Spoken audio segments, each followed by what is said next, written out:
1:15 p.m. This is the Sri Lanka Broadcasting Corporation. The news edited by Lal Mallavarachi and read by Geethanjali Ramanayaka. The headlines. The fuel prices will be reduced from midnight today. Over 20 employees who disrupted the distribution of fuel have been sent on compulsory leave. The government has assured an uninterrupted supply of fuel. The Prime Minister stresses the need to empower the local government bodies to maintain their services independently. Foreign news, the US and South Korea sent thousands of troops and 23-ton vessels to practice beach assault.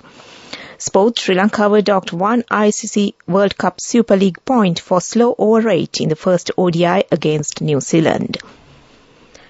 News in detail. Minister of Power and Energy Kanchana Wijesekara says that the fuel prices will be reduced from midnight today. He said that the prices will be revised based on the fuel pricing formula. Accordingly, octane 92 petrol will be reduced by 60 rupees, octane 95 petrol by 135 rupees, auto diesel by 80 rupees, super diesel by 45 rupees and kerosene by 10 rupees per litre. Accordingly, a litre of octane 92 petrol is sold at 340 rupees and octane 95 petrol at 375 rupees. A litre of auto diesel is 325 rupees. And super diesel is 465 rupees.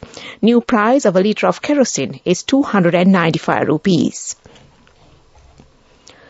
Minister of Power and Energy Kanchana Wijesekara says that over 20 Ceylon Petroleum Corporation workers who did not report for duty today have been sent on compulsory leave.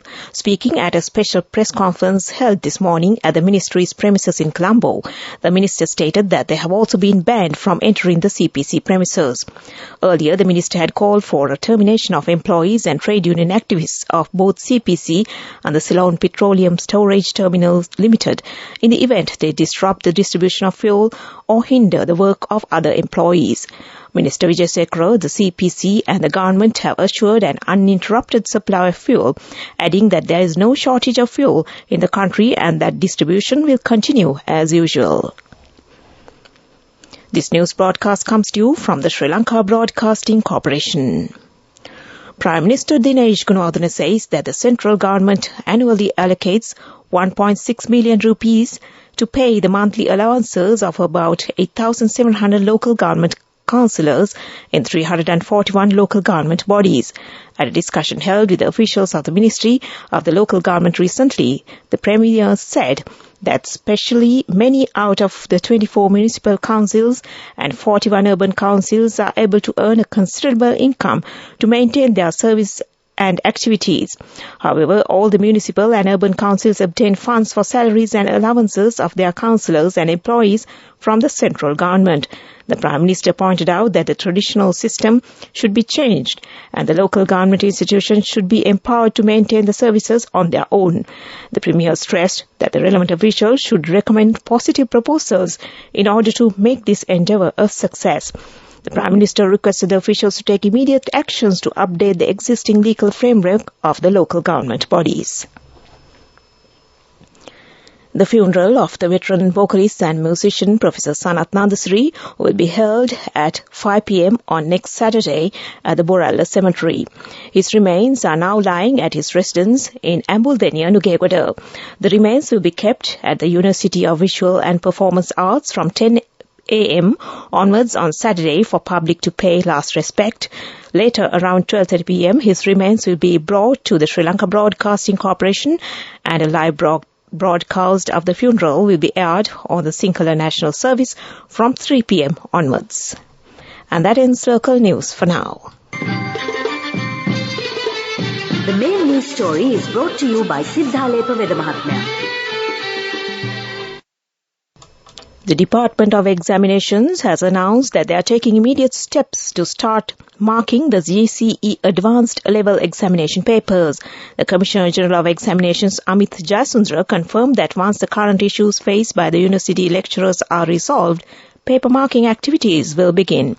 When asked if the GCE Ordinary Level Examination may be delayed, he confirmed that arrangements are being made to hold the GCE Ordinary Level Examination as planned. And that was the main news story. The main news story was brought to you by Siddhalepa Vedamahatmya. Watch Live is brought to you by CIB New Year Bonanza. Special gifts and vouchers available till the 10th of April. Special discounts up to 20% on bank cards. CIB, excellence in customer care. In Watchlight, Minister Mahinda Amaravira says that all required facilities for the upcoming Yala season will be provided with the paddy farmers island-wide before the Sinhala and Tamil New Year. Accordingly, TSP fertilizer, mud fertilizer will be distributed free of charge among them before the end of this month. Urea and flowering or bundy fertilizer will be made available at concessionary rates. Purchase of paddy harvest of the Maha season is also functioning successfully at present. And that came to you in Watchlight. CIB New Year Bonanza. Special gifts and vouchers available till the 10th of April. Special discounts up to 20% on bank cards. CIB, excellence in customer care. World News Headlines. The US and South Korea sent thousands of troops and 23-ton vehicles to practice beach assault. Fossil hunters uncover ancient Australian wombat. And Prince Harry accuses Associated Newspapers of criminality. North Korea has been building up a ballistic missile arsenal on the stated premises that it needs to deter an attack on it by United States and South Korean forces. Washington and Seoul have been showing their firepower through an increasing number of exercises, all of which the two allies say are defensive in nature. But on Wednesday morning, they used thousands of troops and high-end weaponry to practice an amphibious assault, a maneuver offensive in its nature and designed to take territory, not defend it. The commander of the 2,200 U.S. Marines involved in exercise Sangyong in Pohang on the southern coast of South Korea defends what's taking place as not provocative. Researchers in Australia have uncovered evidence of a previously unknown ancient marsupial which roamed the continent from 25 million years ago. Described as a cross between a wombat and a marsupial lion, the beast named Macoperna fortidentata is thought to have weighed up to 50 kilograms. Skull, bone and jaw fragments from the animal were recovered from a site near Alice Springs in Central Australia. Researchers say the find sheds light on how modern-day marsupials evolved. Prince Harry says he is determined to hold the publisher of the Mail newspaper to account, as he says he is deeply concerned by their unchecked power, influence and criminality. His witness statement was disclosed as part of his privacy case against Associated Newspapers. In it, he also claimed that he was kept out of royal family discussions about taking legal action on phone hacking. He attended the High Court for a second day of legal arguments on Tuesday. And back to the headlines of the world news. The US and South Korea sent thousands of troops and 23-ton vehicles to practice beach assault. Fossil hunters uncover ancient Australian wombat. And Prince Harry accuses Associated Newspapers of criminality. And that ends world news. Development News. Minister of Buddha Sasana, Religious and Cultural Affairs Vidura Vikramanayake has assured that the preliminary work required for the provision of electricity for all registered religious places will get underway by July. Speaking at a meeting held in his ministry yesterday, he urged that he be informed of any religious institution unable to pay their electricity bills until July this year. And that came to in Development News. Now moving on to sports. Sri Lanka were docked one ICC World Cup Super League point for maintaining a slow over rate in the first ODI against New Zealand last week, another blow to their chances of securing an automatic qualification spot for the World Cup cricket. Sri Lanka are currently 9th in the Super League points table on 81 points and need South Africa to lose both their ODIs to the Netherlands to move into the 8th place and secure the final direct qualification spot. Dasun Shanaka's team were docked 20% of their match fees in accordance with the International Cricket Council's Code of Conduct, and since the captain accepted the charges, there was no need for a formal hearing. And that was sports news.